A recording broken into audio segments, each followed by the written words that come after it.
તમને માહિતી આપવા માટે હરે કૃષ્ણ વિદ્યાલયના જે પ્રિન્સિપાલ છે એનું નામ છે પ્રદીપ સર. તો એ આપણે સારું એવું ગાઈડન્સ આપશે, માર્ગદર્શન આપશે. તો તમારે બધાએ શાંતિથી સાંભળવાનું છે. સૌથી પહેલાં આપણે જાણીએ છીએ કે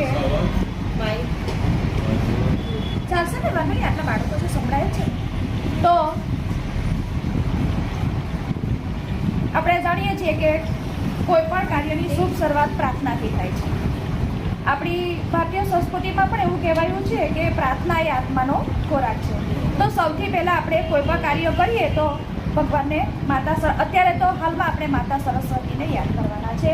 તો આપણી 8મા ધોરણની અને 7મા ધોરણની જે બાળાઓ છે એ ફક્ત શ્લોક બોલીને, તમારો કિંમતી સમય ન બગાડતા શ્લોક બોલીને પ્રાર્થનાની શરૂઆત કરશે. તો પહેલાં હાથ જોડીને બધાએ શ્લોકની શરૂઆત થાય એટલે બધાએ હાથ જોડવાનું છે. સાચા હૃદયથી ભગવાનને પ્રાર્થના કરવાની છે, માતા સરસ્વતીને પ્રાર્થના કરવાની છે કે હે માતા સરસ્વતી, અમારું ખૂબ જ કિંમતી વર્ષ છે, અમારા બધાના સારી ટકાવારી આવે, અમે સફળ બનીએ, અમારું પોતાનું નામ રોશન કરીએ. એ રીતે મનોમન માતા સરસ્વતીને પ્રાર્થના કરવાની છે, આંખો બંધ કરીને. બરાબર?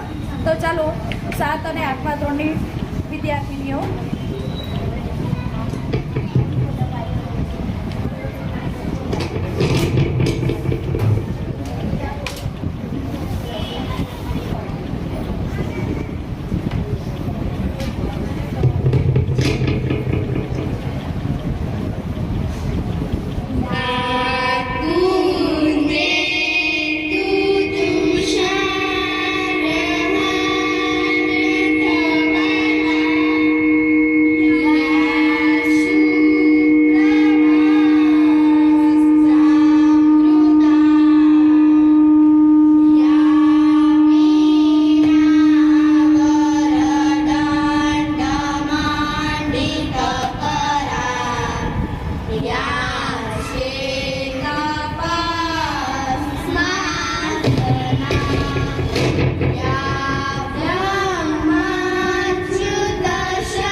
આપણે માર્ગદર્શન આપનાર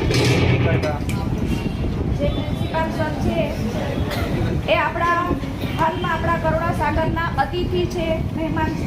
અને આપણે જાણીએ છીએ કે આપણી સંસ્કૃતિમાં મહેમાન આપણા ઘરે આવ્યા હોય એમનું સ્વાગત કરવાનું. તો આપણે પ્રદીપ સરનું પુષ્પ આપીને, ફૂલ આપીને આપણે સ્વાગત કરવાનું છે. તે પહેલાં આપણે એમના માર્ગદર્શનને વધારવા માટે તાળીઓથી એમને વધાવી દઈએ.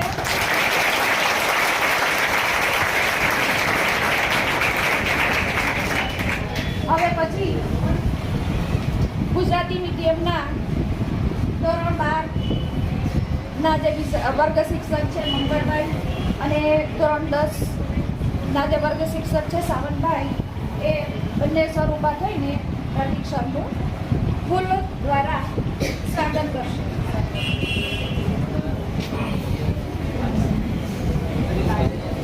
જ્યારે એમનું સ્વાગત થાય ત્યારે તાળીઓ પડવી જોઈએ.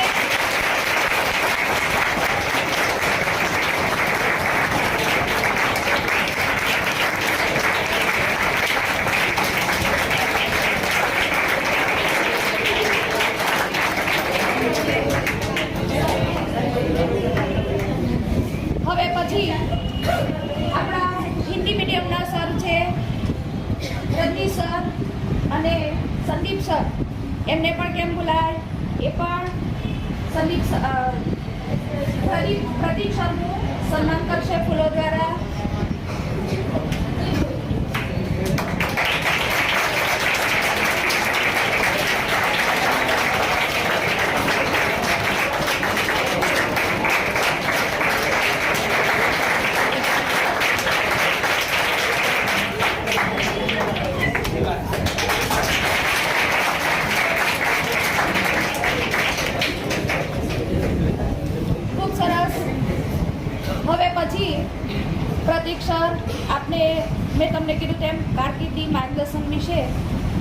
તમને જે કંઈ પણ પીરશે એ તમારે માઇન્ડમાં લેવાનું છે, એ પ્રમાણે આચરણ કરવાનું છે, એ પ્રમાણે કાર્ય કરવાનું છે.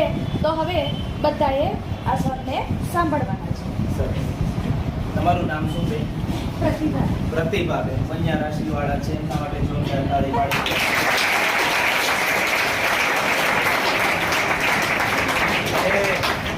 આમ તો બેઠા છે 10મા વાળા ને 12મા વાળા, ક્લાસ બાલ મંદિરનો એવું લાગે છે, એટલે કોમ્બિનેશન છે બંને વસ્તુ.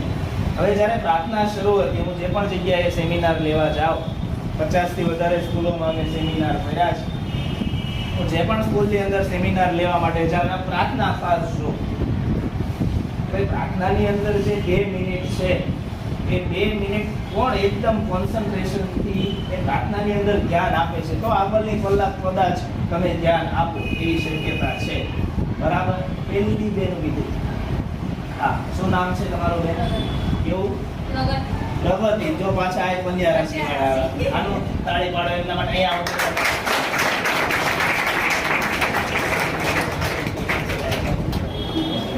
પાડજે શિવાંશ ફોટો. આ સ્તોત છો બધું, આ ફોટો પાડવામાં બધામાં.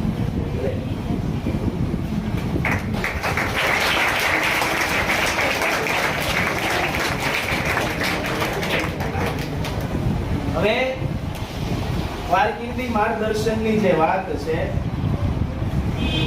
તો એવી કોઈ વાત નથી કે હું તમને એક કલાક સમજાવીશ ને તમે બધા મુકેશ અંબાણીની સાથે પહોંચી જશો, એવી વાત નથી. પણ એટલી વસ્તુઓ તમે બધા જરૂરથી જાણતા હશો કે કોઈ પણ જગ્યાએ સારી વાત હોય તો એ લેવાનો પ્રયત્ન તમારે કરવો જોઈએ. બરાબર? ચાલો સ્લાઇડ આપણે બધા. હવે જેવો આ ભાઈનો ચહેરો છે એવો જ તમારા બધાનો ચહેરો છે. આમાં ઘણા વિદ્યાર્થીને આપણે પૂછીએ ને 10મા પછી શું કરવાનો, તો આપણને જવાબ આપે મોટી આંખો કરીને 11નું. 11મા પછી કોઈ કે 12નું, 12મા પછી કોઈ કે કોલેજ. પણ કોલેજ પછી શું, એ જે ક્વેશ્ચન માર્ક હોય છે એનો જવાબ વિદ્યાર્થીઓ પાસે નથી. કોલેજ સુધીના જવાબ બધા પાસે હોય છે, પણ કોલેજ પછી શું એનો જવાબ એની પાસે હોતો નથી. બરાબર? થોડું બોલજો તો મને એમ થાય કે ના 10મા 12મા વાળા એ રીતે કરુણા સાગરના વિદ્યાર્થીઓ બેઠા છે. એટલે ધોરણ 10 અને 12 પછી શું આ મોટો પ્રશ્ન હોય છે. અને વસ્તુ શું છે કે અત્યારે મોટા ભાગના વિદ્યાર્થી એવું જ માને છે કે મારો મામાનો છોકરો મિકેનિકલ એન્જિનિયરિંગમાં ગયો તો એનો અત્યારે 45,000 રૂપિયા પગાર છે, તો હું મિકેનિકલ એન્જિનિયરિંગમાં જાઉં તો મારો 45,000 રૂપિયા પગાર થઈ જાય. તમે બધા જાણતા હશો દરેક માણસનો જે ડીએનએ આવે, એ ડીએનએ કેવો આવે? અલગ અલગ આવે.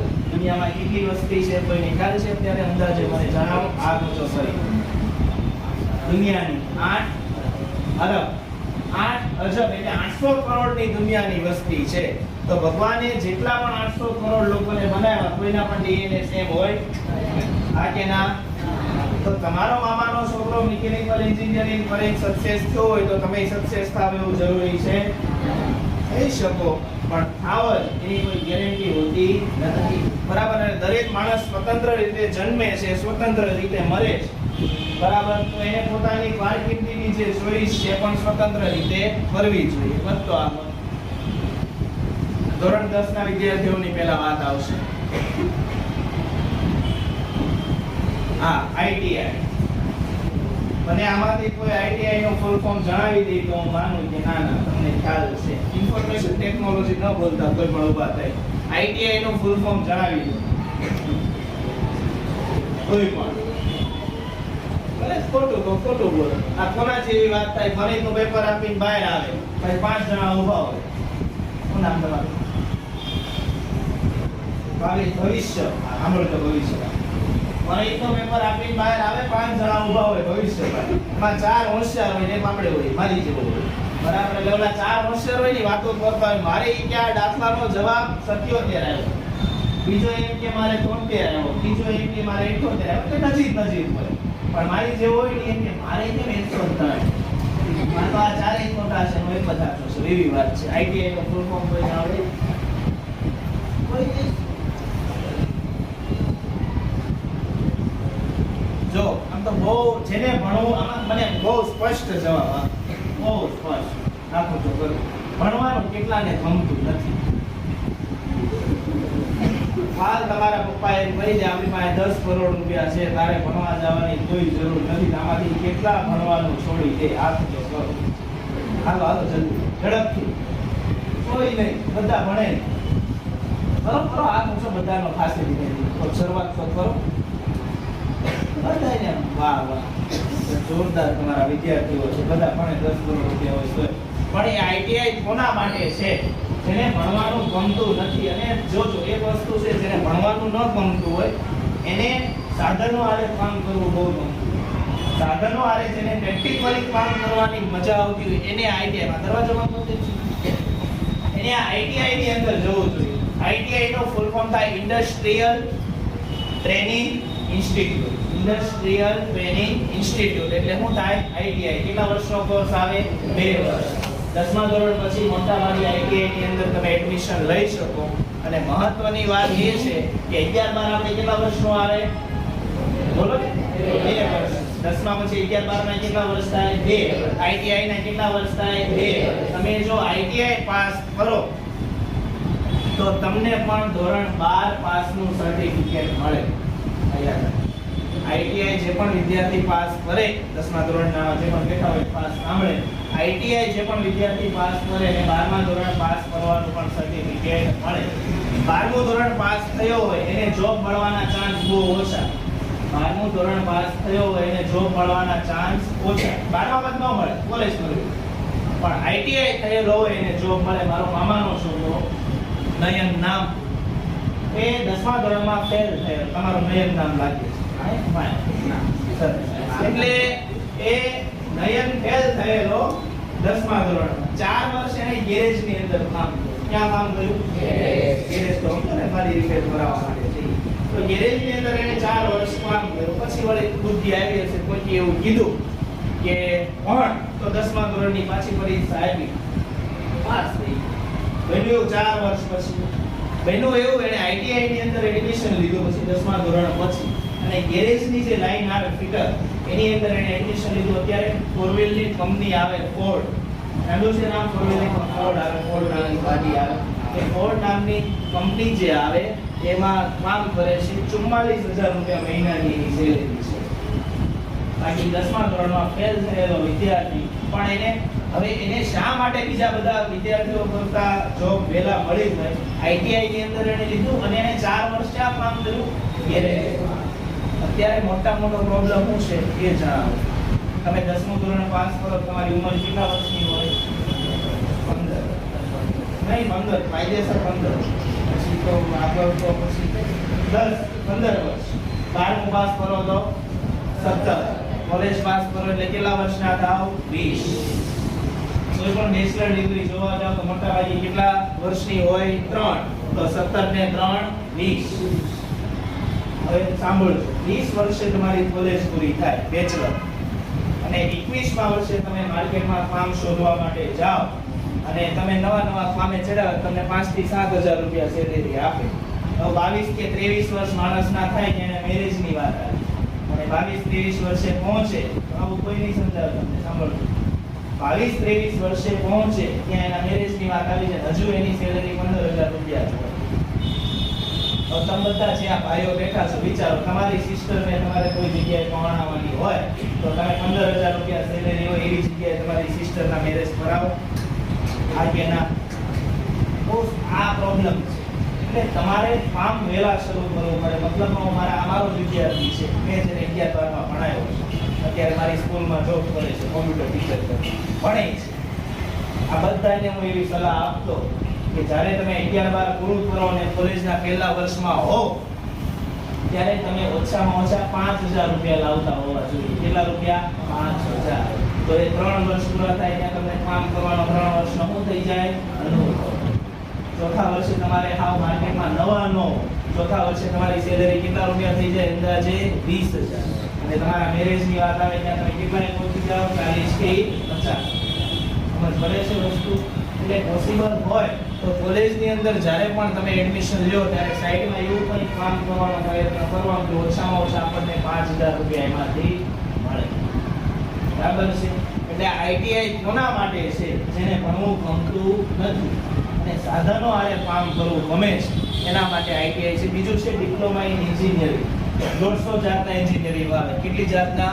150. ડિપ્લોમા એડમિશન લે 10મા ધોરણ પછી ડિપ્લો થાય. કેટલા વર્ષનું આવે ડિપ્લો? 3. કેટલા વર્ષનું આવે? 3. 10મા ધોરણ પછી એની અંદર તમે એડમિશન લ્યો તો પણ તમને જોબ મળી જાય, પણ એમાં ભણવાનું થોડું હાર્ડ આવે. આઈટીઆઈ માં માત્ર પ્રેક્ટિકલ આવે વધારે, 90% પ્રેક્ટિકલ હોય અને 10% રાઇટિંગ વાળું આવે. ડિપ્લોમા જે 3 વર્ષનું આવે એમાં 50% રાઇટિંગ વાળું આવે અને 50% પ્રેક્ટિકલ આવે. બરાબર છે? એટલે ડિપ્લોમાની અંદર 10મા ધોરણ પછી તમે એડમિશન લઈએ તો પણ યાદ રાખવાનું, ડિપ્લોમામાં મોટા ભાગનું જેટલું પણ ભણવાનું હોય તે ઇંગ્લિશમાં થાય. હવે આવવાના છે ગુજરાતીમાં, પણ એ નવી એજ્યુકેશન પોલિસી એપ્લાય ન થાય ત્યાં સુધી કોલેજમાં જે ચાલતું છે એ જ ચાલશે. બરાબર? આ ડિપ્લોમા ધોરણ 11 બાર સાયન્સ, કોમર્સ ને આર્ટ. એક પાણીની બોટલ જ આપું તમને સમજાવું. સાયન્સ, કોમર્સ ને આર્ટ પીવું નથી મારે. કોઈ પાસે પાણીની બોટલ છે લઈ આવ જા. હવે સાયન્સ, કોમર્સ ને આર્ટ્સ ની જે વાત છે, હા માસી પાસે સ્કૂલમાં જેટલું પ્રિન્સિપાલ નો જાણતો ને એટલું ત્યાંના માસી જાણતો. સાચું કહું છું? એટલે વસ્તુ શું છે, 11 બાર સાયન્સ, કોમર્સ ને આર્ટ એ મનમાં એવો વેમ હોય કે મનમાં એવું હોય કે મારે 10માં 80 ઉપર ટકા આવે તો મારે શું લેવું જોઈએ? સાયન્સ. મારે 60 થી 80 આવે તો હું લેવું જોઈએ? અને હું ક્યાં હાલો એમ ન હોય, 9 પાસ થયો હોય 3 માં ફૂદડી આવે તો મારે શું લેવું જોઈએ? આ ખોટામાં ખોટી માન્યતા છે માણસ. 66% વાળાને સાયન્સ લેવાય, પણ એને ગણિત અને વિજ્ઞાનમાં શું હોવો જોઈએ? રસ. કાંઈ હોવો જોઈએ, ઇન્ટરેસ્ટ હોવો જોઈએ. થેન્ક યુ ભાઈ. શું નામ તમારું? ભગવાન તમને રાખે. આ પાણીની બોટલ છે, દેખાય? દેખાતી હોય આ પાડ. હા. હવે આ પ્લાસ્ટિક છે, કાપડ. આ પ્લાસ્ટિક છે. છોકરીઓ હાથ પાડે, છોકરાનો છોકરીઓ ના પાડે હંમેશા આવતી હોય. બોલો. એટલે આ તે કાપડ છે, પ્લાસ્ટિક છે ને આ પણ શું છે? પ્લાસ્ટિક. સાયન્સ, કોમર્સ માં ફેર શું છે એમ કે આ પ્લાસ્ટિક છે ને આ પ્લાસ્ટિક છે. આ પ્લાસ્ટિકને જુદું પાડવાનું જે કામ છે એ કોનું છે? સાયન્સ વાળું. આ જુદું જુદું પ્લાસ્ટિક છે ને જુદું પાડવાનું આયા બેનર નથી મારેલું. નહીંતર તમે કોઈ કંપનીની બોટલ જો તેમાં પ્લાસ્ટિકની શું લગાવેલી હોય? પટ્ટી. એ પટ્ટી પણ શું હોય? પ્લાસ્ટિક હોય. એટલે ત્રણેય પ્લાસ્ટિકને જુદું પાડવાનું કામ કોનું છે? સાયન્સ વાળાનું. પણ એને વેચવાનું કામ કોનું છે?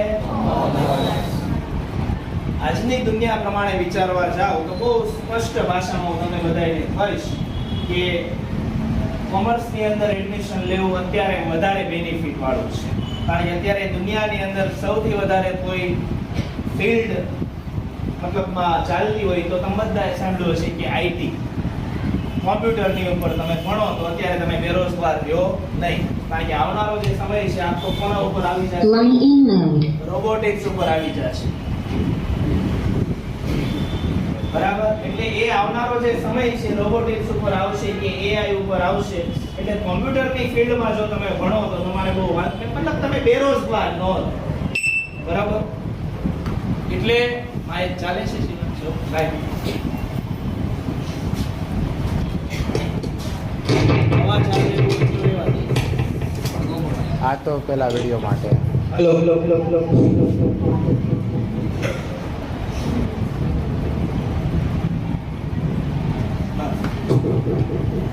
નહીં મજા આવે. એટલે મેં તમને કીધું એમ કે કોમર્સ ની અંદર જો તમે અત્યારે એડમિશન લો 11 12 માં અને 11 બંધ કરજો 11 12 ની અંદર તમે એડમિશન લો અને ત્યાર પછી BCA કરો. શું કરો? BCA. 12મા ધોરણ વાળાને BCA નું ફૂલ ફોર્મ આવડવું જોઈએ. જણાવો. Bachelor of computer chartered accountant ને આવવાનું. CA નું full form chartered accountant. BCA નું ફૂલ ફોર્મ થાય બેચલર ઓફ કમ્પ્યુટર એપ્લિકેશન. હવે તમને ખ્યાલ છે બે શબ્દ આવે, એક બેચલર આવે અને બીજો માસ્ટર આવે. એક કયો આવે? બેચલર અને બીજો માસ્ટર. બેચલર નું ગુજરાતી શું થાય? કોઈ વ્યક્તિ બેચલર ડિગ્રી કરે તો એ શું થયો કહેવાય? ગુજરાતીમાં સ્નાતક. શું થયો કહેવાય? સ્નાતક. અને માસ્ટર કરે તો અનુસ્નાતક. માસ્ટર કરે તો અનુસ્નાતક. અને બીજું એક કહેવાય બેચલર થયો હોય તો એને ગ્રેજ્યુએટ થયો કહેવાય. શું થયો કહેવાય? ગ્રેજ્યુએટ. અને માસ્ટર કરે તો શું થયો કહેવાય? Post graduate. એટલી બધું ખબર હોય. 11 કોમર્સમાં બેંક ઉપરના આખા પાઠ ભણે પણ બેંકની અંદર ચેક ભરવા જાય ને તો ઓલો અભણ હોય એને પૂછે આ ચેક કેમ ભરાશ? કારણ કે પ્રેક્ટિકલ નોલેજ આજના બાળકોને બહુ ઓછું હોય છે. આવા યાદ રાખજો. એટલે માત્ર ભણવાથી જ કાંઈ નથી થતું.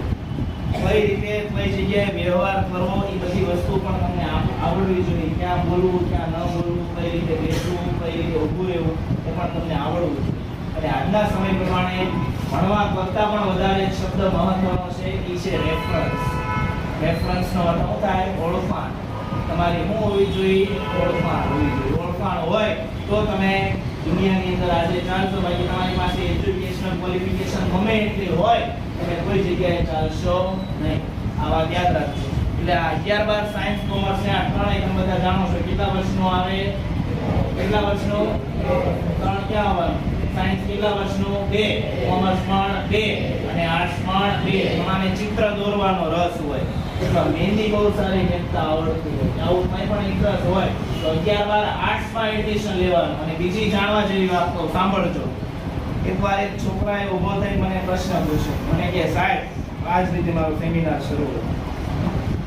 મને કહે સાહેબ તમે એમ કહો છો ભણવાની જરૂર છે કે તમે આ ભણવા વિશેની બાબતો સમજાવો છો. એને મને સચિન તેંડુલકરનું ઉદાહરણ આપ્યું. સચિન તેંડુલકર કે આમાંય ઘણા એવું બોલતા હશે. સચિન તેંડુલકર કે 10મા ધોરણમાં 3 વાર ફેલ થયેલ. કેટલી વાર? 3 વાર. તોય ભારત રત્ન મળ્યો દુનિયામાં. અને ભારતના નાનામાં નાની ઉંમરે ભારત રત્ન મળ્યા હોય એવા વ્યક્તિ બન્યા. એને મને ધીરુભાઈ અંબાણીનું ઉદાહરણ આપ્યું. ધીરુભાઈ અંબાણીએ સ્કૂલ જ નહોતી જોઈ એના જીવનમાં. તો એ મેળા ત્યારે એની પાસે 65,000 કરોડ રૂપિયાની મિલકત હતી. એને મને લતા મંગેશકરનું ઉદાહરણ આપ્યું. એને ત્યારે સ્કૂલ જ નહોતી જોઈ તો એ ભારતની કોયલ તરીકે ઓળખાય છે. તો એ જ્યાં બધા ભણ્યા જ નહોતા તો એના જીવનમાં એટલા બધા સફળ થયા. તો તમે અમને હું કામ ભણો એમ કહો સાંભળો. ટીચરોને કદાચ આ પ્રશ્ન ફેસ કરવાનો થતો હશે, એનો જવાબ આપી દેવાનો. તમે બધાય સચિનનું ઉદાહરણ આપો છો કે સચિન ભણ્યા નહોતા તો એ સફળ થયા. સચિનના છોકરા અને છોકરીનું નામ કોઈને આવડે છે? આવડવા જોઈએ. બોલો ભાઈ. અર્જુન તેંડુલકર અને છોકરીનું સારા તેંડુલકર. મને એક વાતનો આન્સર આપો. સચિન અભણ હતો, ભારત રત્ન મેળવ્યો 100% સાચી વાત. સચિને એના છોકરાને છોકરીને ભણાવ્યા કે અભણ રાખ્યા? ધીરુભાઈ અંબાણીનું ઉદાહરણ આપો છો. ધીરુભાઈ અંબાણી અભણ. ધીરુભાઈ અંબાણી અભણ 100% દુનિયામાં કરોડપતિ અબજોપતિ બન્યા. ધીરુભાઈ અંબાણીએ મુકેશ અંબાણીને અનિલ અંબાણીને ભણાવ્યા કે અભણ રાખ્યા? આપણે સુરતમાં એસઆર કે ગ્રુપ છે, ગોવિંદ ધોળકિયા અંગૂઠા છાપ માણસ, અબજોપતિ માણસ. કોઈ ગોવિંદ ધોળકિયા એના છોકરાને ભણાવશે કે અભણ રાખશે? તમે જે મોટા માણસનું નામ આપો છો કે એના જીવનમાં નહોતો ભણ્યો તોય સફળ તો એટલું પોતાના મનમાં વિચારજો કે એ પોતાના છોકરાને અને છોકરીને ભણાવે છે કે અભણ રાખે છે? બોલો. આ વસ્તુ વિચારો. તમે સચિનનું ઉદાહરણ આપો છો પણ તમને સચિન જેવું રમતા આવડે છે એ પાછું મનમાં વિચારવા. કોપડામાં રમવાથી તમે કોપડા પુત્ર જ બનો, સચિન ન બનો. અહીંયા જેટલા પણ બેઠા છે મોટા ભાગના 15 વર્ષથી ઉપરના હશે. સચિન તેંડુલકરે 10 વર્ષની ઉંમરે પ્રેક્ટિસ શરૂ કરી દીધી હતી. તમારી ઉંમરે તો 16 વર્ષે તો ઓસ્ટ્રેલિયા અને પોતાની પેલી ક્રિકેટ મેચ રમ્યા. કે પહેલેથી એને ખ્યાલ હોય તો થાય. લતા મંગેશકરનું ઉદાહરણ તમે આપતા હોય. લતા મંગેશકરને ઘણું વાંચવા માટે મન ફાવીને સમોસા વેફર એમાં મેં જોયું રિસર્ચમાં હું તો એનો બંધ કરાવવા નથી ગયો. પણ એ બધું તમારે તો પછી ધ્યાન રાખવું. મન ફાવ્યું ફાઈ હોય તમારે પડે છે તમને વસ્તુ આપી એવું છે. એટલે મેં તમને પેલી દોરવાવાળી વાત શરૂ હતી. તો આર્ટ્સમાં એડમિશન લેવાનું તો તમને છેલ્લે પ્રશ્ન પૂછવાનો ટાઈમ આપીશ. આર્ટ્સની અંદર તમે એડમિશન લો. અત્યારે નર્મદ યુનિવર્સિટીની અંદર 4 વર્ષનો ફાઇન આર્ટ્સનો કોર્સ ચાલે છે. જેનો ફાઇન આર્ટ્સ. એની અંદર તમે જાઓ. ચિત્રો દોરવાના કરોડો રૂપિયા લોકો આપવા તૈયાર છે તમને એવું દોરતા આવડતું હોય. ચિત્ર તમને સારું દોરતા આવડતું હોય તો એના પણ કરોડો રૂપિયા માર્કેટની અંદર મળે છે. પણ હું આવડવું જોઈએ? દોરતા આવડવું. પછી હાથી દોરો છે કે બદલો દોરો છે એ ખબર ન પડતી હોય તો એ બધો ધંધો કરાય નહીં. જો તમને ખબર હોય તમારી પાસે કઈ સ્કિલ છે કઈ આવડત છે તો ન ભણો તો હાલે, પણ જો તમને ખબર નથી તમારી પાસે કઈ સ્કિલ છે કઈ આવડત છે તો એ જાણવા માટે તમારે શું કરવું પડશે? ભણવું પડશે. તમારી પાસે કઈ સ્કિલ છે કે કઈ આવડત છે એ ખબર નથી તો તમારે જાણવા. હા આ ઉપર જ આ ફોટો જોઈ મને કોઈ તો કોણ છે? વેરી ગુડ, તાળી પાડો આમના માટે. પેલા એનો વિડિયો આવશે જોઈ લો પછી વાત કરો એના વિશે. હા 11માં જેણે ભણવામાં ધ્યાન દીધું હશે એની ખ્યાલ હશે. 9માં આવું 11 अप्रैल 2011 को अनुरिमा लखनऊ से दिल्ली आ रही थी और ट्रेन में कुछ बदमाशों ने उनसे उनकी सोने की चेन छीनने की कोशिश की। अनुरिमा वॉलीबॉल चैंपियन थी। उन्होंने एक स्पोर्ट्स वुमेन स्पिरिट दिखाई और सोने की चेन देने से इनकार कर दिया।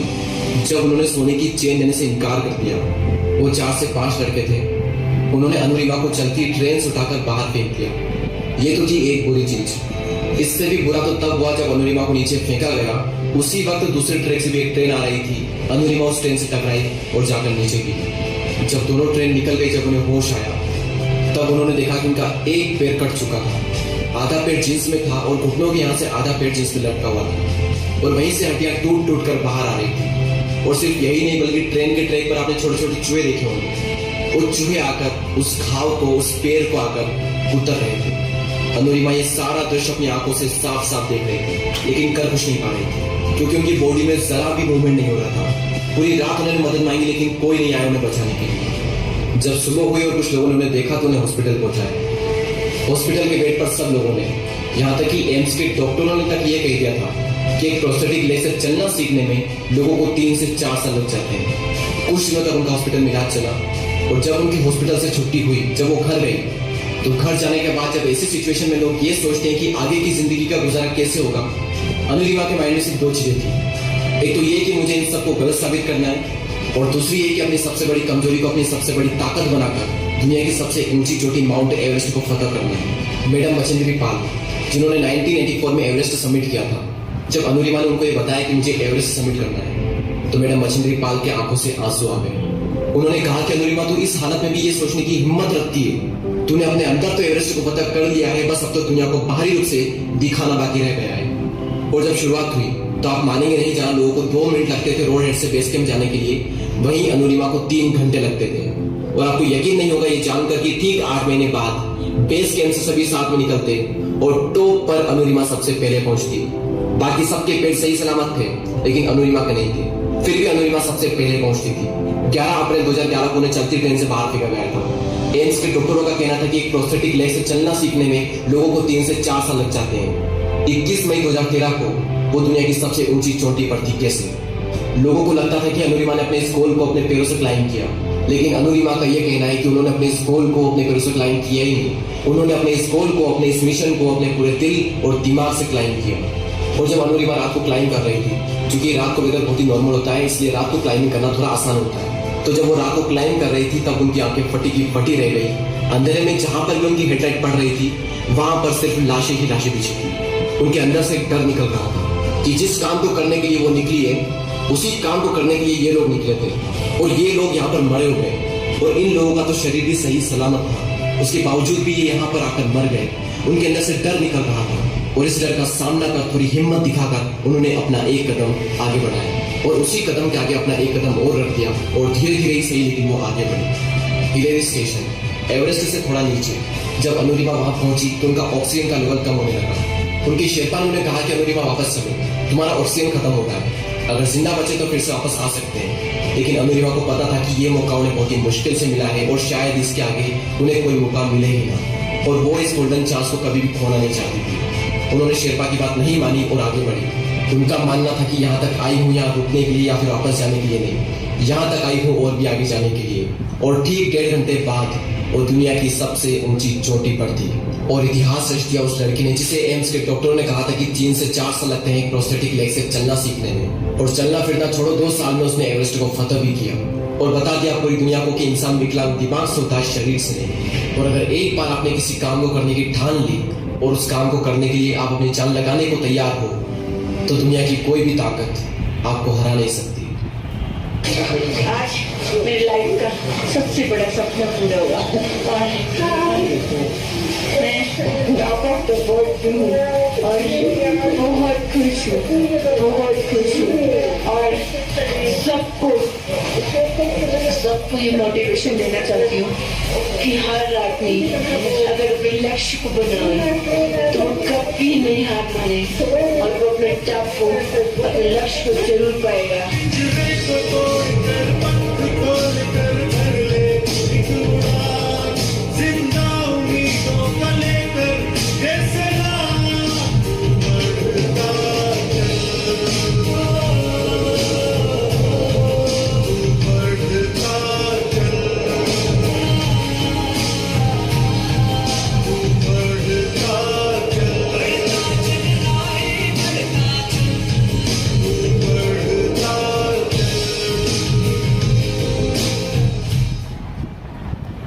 તાળીઓ પાડો એકવાર.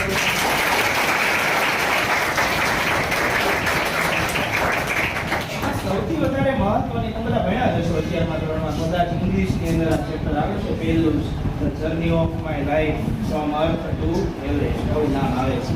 એટલે આ વ્યક્તિમાં સમજવા જેવી વસ્તુ એ છે કે તેમનો પગ કપાઈ ગયો હતો એ પણ ચોર લોકોએ એમને ટ્રેનની બહાર ફેંકી દીધા હતા અને પગ કપાઈ જાય છે અને એમાં પણ વધારે મહત્વની બાબત કે સ્ત્રી હતા.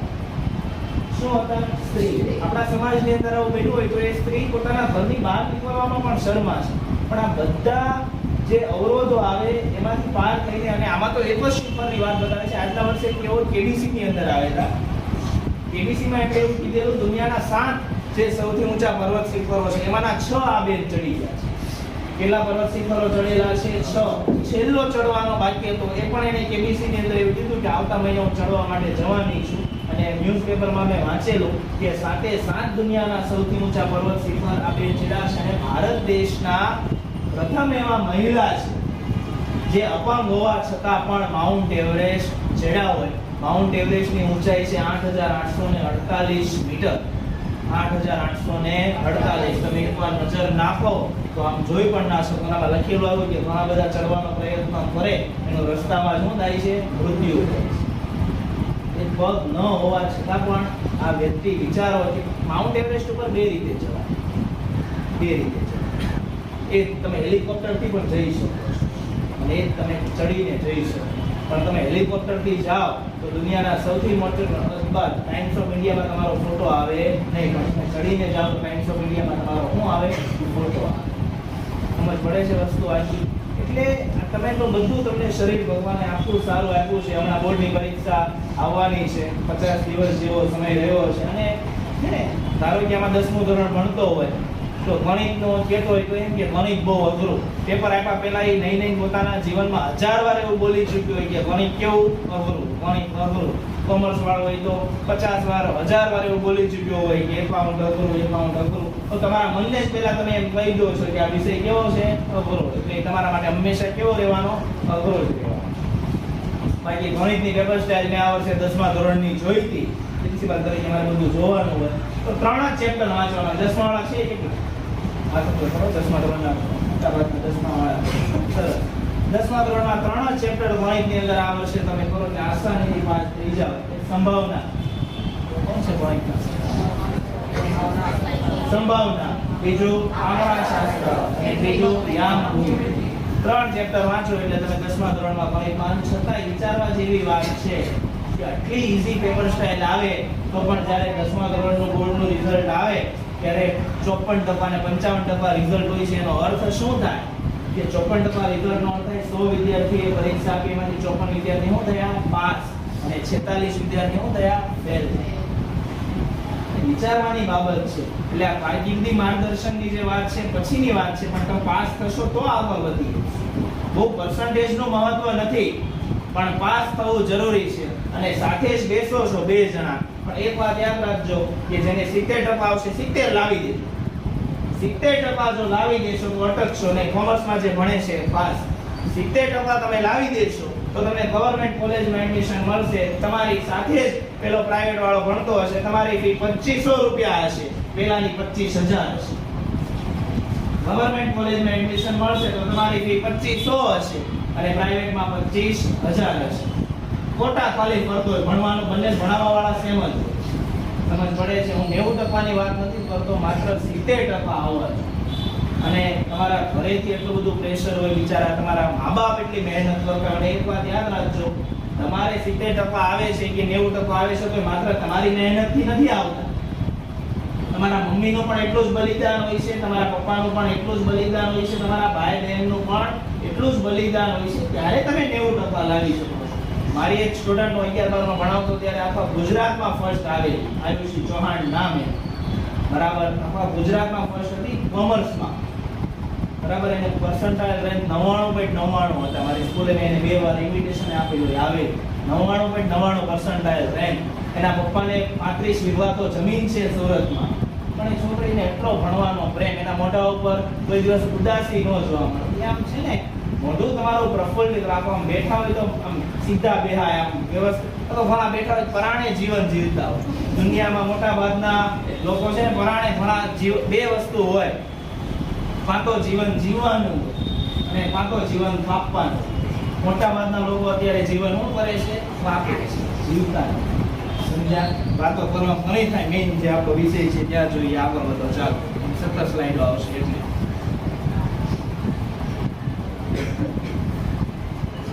હવે આર્ટ્સ ની અહીંયા વાત આપેલી છે. 11-12 આર્ટ્સ પછી BA લખ્યું છે એટલે બેચલર ઓફ આર્ટ્સ. ભાષાના વિષયોના ટીચર બનવાની ઈચ્છા હોય, ભાષા એટલે ઇંગ્લિશ, ગુજરાતી, સંસ્કૃત, ભાષાના વિષયોના ટીચર બનવાની ઈચ્છા હોય, તમારે શું કરવું જોઈએ? BJMC, bachelor of journalism and media communication, એવું એનું ફૂલ ફોર્મ થાય. પત્રકાર પોપટલાલનું નામ સાંભળ્યું? પત્રકાર બનવાની ઈચ્છા હોય તો ઇવેન્ટ મેનેજમેન્ટ છે, ટ્રાવેલ એન્ડ ટુરિઝમમાં જવાની BBA આપેલું. બીજી વાત કહું, સાયન્સ વાળા વિદ્યાર્થીઓને એક બહુ મોટો ફાયદો, જે સાયન્સ વાળો વિદ્યાર્થી હોય એ 11-12 સાયન્સ ભણે પછી એને કોમર્સની કોઈ પણ લાઈનમાં એડમિશન લેવાની ઈચ્છા હોય તો પણ લઈ શકે.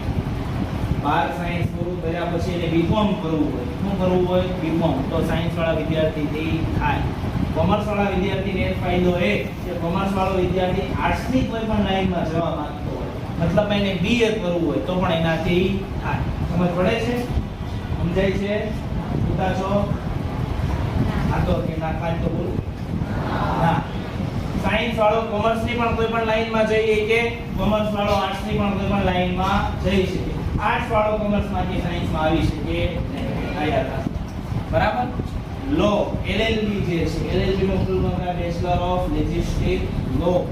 વકીલ બનવાની ઈચ્છા હોય તો આર્ટ્સ વાળાથી પણ થાય, કોમર્સ વાળાથી પણ થાય અને સાયન્સ વાળાથી પણ થાય. બરાબર? ફેશન ડિઝાઇનિંગમાં જવાની ઈચ્છા હોય તો પણ કોમર્સની લાઈન આપેલી છે CA. હવે આ CA નું જે ફૂલ ફોર્મ છે શું થાય? Chartered account. પણ ખાલી વાતો કરવાથી ક્યારેય પણ CA ન બનાય. CA બનવા માટેની મેઇન વાત, 2 વિષયો તમને આવડતા હોય કોમર્સ વાળા જે છે, CA ના સહીના પૈસા છે. ઈ સહી કરીને 10 લાખ રૂપિયા દેતો. 5 કરોડનો પ્રોજેક્ટ હોય, CA ની સહી જોઈ, ઈ CA એમ કે 10 લાખ આપો તો સહી કરો, 10 લાખ ગણી દેવાના હોય. સમજ પડે છે? ખાલી એની સહી કરે ત્યાં 10 લાખ રૂપિયા એને મળતા હોય, વધારે મળે, મોટો પ્રોજેક્ટ હોય. પણ CA નું રિઝલ્ટ હમણાં આવ્યું હતું તો એ જોયું હોય, CA નું રિઝલ્ટ હમણાં હતું 0.3%. હવે 0.3% રિઝલ્ટનો અર્થ શું થાય? CA માં ભણતા હોય એવો 0.3% રિઝલ્ટનો અર્થ એવો થાય 1000 વિદ્યાર્થી CA ની પરીક્ષામાં બેસે તેમાંથી 3 પાસ. 1000 બે તો કેટલા પાસ થાય? 3. અને ઈ તે પાછા CA માં જવા વાળા કયા હોય? જે 11-12 કોમર્સ ની અંદર A1 ગ્રેડ લાવ્યા. CA ભણવાની ઈચ્છા હોય, 5 વર્ષનો એક કોર્સ આવે કોમર્સની, હાર્ડમાં હાર્ડ ફિલ્ડ કહેવાય. એમાં જવું હોય તો એકાઉન્ટ વિષયમાં 100 માંથી 100 આવતા હોય અને ઇંગ્લિશ વિષયમાં તમારે 90 આવતા હોય તો આ સાહસ કરવાનું. નહીં 99 નો ચાલે. એકાઉન્ટ વિષયમાં 100 માંથી 100 લાવવાની કેપેસિટી હોય તો CA ની વાત કરવાની, નહીંતર એ ભૂલી જવાનું. હું તમને 2 ફિલ્ડ કહું, જો તમને સમજ જ ન પડતી હોય ક્યાં જવું તો એક તો 11-12 કોમર્સ ની અંદર જો તમે હો તો BCA માં એડમિશન લઈ લેવાનું. તેમાં એડમિશન લઈ લેવાનું BCA. એ ના સમજ પડતી હોય, હજી તમે 10મા ધોરણમાં હો, IT ફિલ્ડમાં ના રસ હોય, કોમ્પ્યુટર ઉપર બેસવું ના ગમતું હોય તો બીજી એક ફિલ્ડ જે આવનારા સમયમાં બહુ માર્કેટની અંદર આવશે એ એગ્રીકલ્ચર. એગ્રીકલ્ચર એટલે એમાં શેનું ભણવાનું આવે? ખેતીવાડી. કારણ કે તમે જો તમારા બાપ દાદા ને તમારા દાદા ને બધાને ખેતી કરતા આવડતું હશે. આ પેઢીમાં કેટલા છોકરા એવા બેઠા છે જેને ખેતી કરતા આવડે છે? એક જણ. ખાવા તો બધા જોઈએ છે, જમવા તો આપણે બધાને જોઈએ છે. આ પાડો, તાળી પાડો.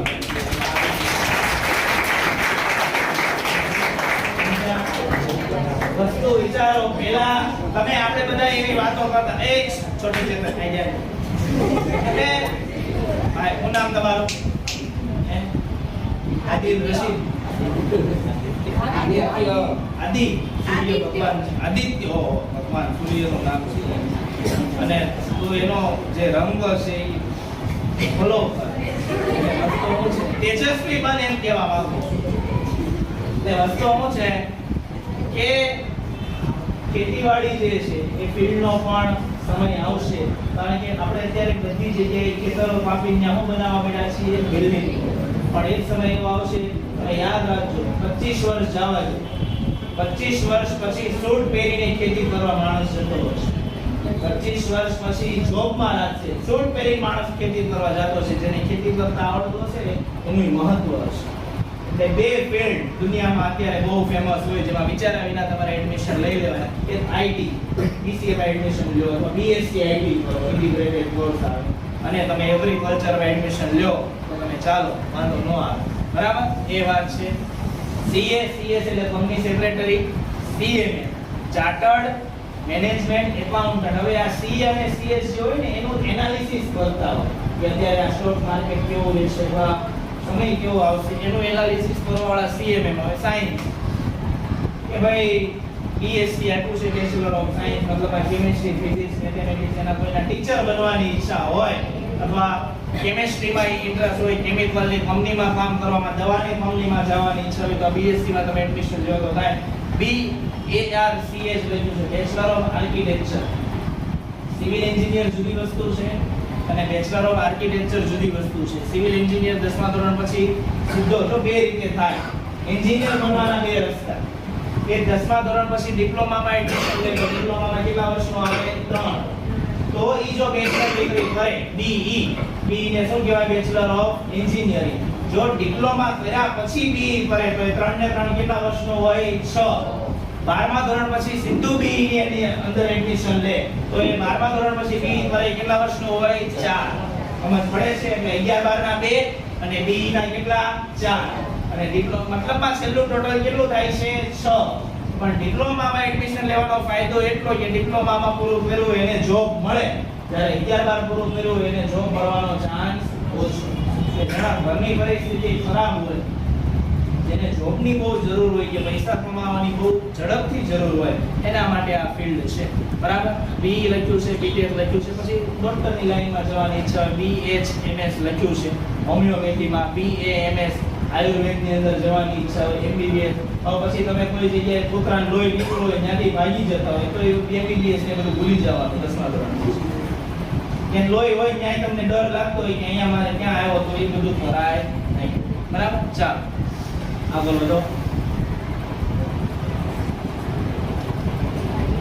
ITI ની આ બધી ફિલ્ડો આપેલી છે તમને. જો મેં તમને કીધું એમ સાધનો સાથે કામ કરવાની ઈચ્છા હોય, બધું પ્લમ્બર હોય ને, પ્લમ્બર એનું અત્યારે દુનિયામાં મહત્વ છે. એની બધા રાહ જોતા હોય. અમારી સ્કૂલમાં જે પ્લમ્બિંગનું, ઇલેક્ટ્રિકનું કામ કરે છે ભાઈને મારે 10 વાર ફોન કરવો પડે ત્યારે આવે, કારણ કે એના એટલા કામ શરૂ હોય. પડે છે તમને કે સાધનાને કામ કરતા તમને આવડતું હોય તોય મહત્વ છે. આટલી જાતનામાં એન્જિનિયરિંગ છે, તમે જોઈ લો. મેં તમને કીધું એમ તો 150 જાતના આવે, પણ અહીંયા આપણે મોટા ભાગના લીધા છે કે રિપેરિંગ થી માંડીને તમામ વસ્તુઓ જે છે એ ITI કરેલો માણસ હોય તો એક ફિલ્ડની અંદર તમે જઈ શકો. બરાબર છે? ઇલેક્ટ્રિશિયન બનવાની ઈચ્છા હોય કે કંઈ પણ તમને સાધન આલે કામ કરવાની ઈચ્છા હોય તો આની અંદર જજો. બેરોજગાર નહીં રહો. ITI વાળાનું મહત્વ અત્યારે બહુ વધારે છે અને 17 વર્ષનો થાય ત્યાં તો જોબ મળી જાય. 15 ને 2 17, 10મા ધોરણ પછી ITI કરી 2 વર્ષ કરી ત્યાં જોબ મળી જાય. પણ મોટા ભાગે આ ફિલ્ડ બોયઝ માટે છે, ITI છે, કારણ કે એન્જિનિયરિંગની લાઈન છે એટલા. બરાબર? એટલે આ બધી અહીંયા આપણે સમય વધારે નહીં બગાડીએ. ચાલો શું નામ આમનું? APJ નું ફૂલ ફોર્મ જણાવી. એપીજે નો ફૂલ ફોર્મ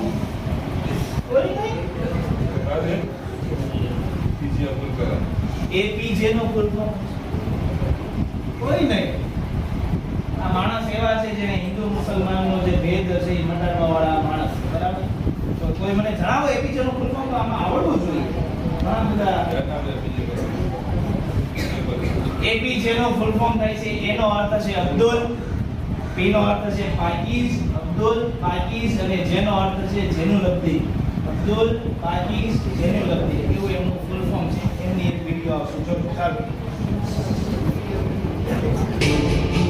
दोस्तों ये तब की बात है जब 2005 में इंडिया के एक लेजेंड स्विट्जरलैंड गए थे अपने टूर के लिए। 26 मई 2005 को वो स्विट्जरलैंड में लैंड हुए थे।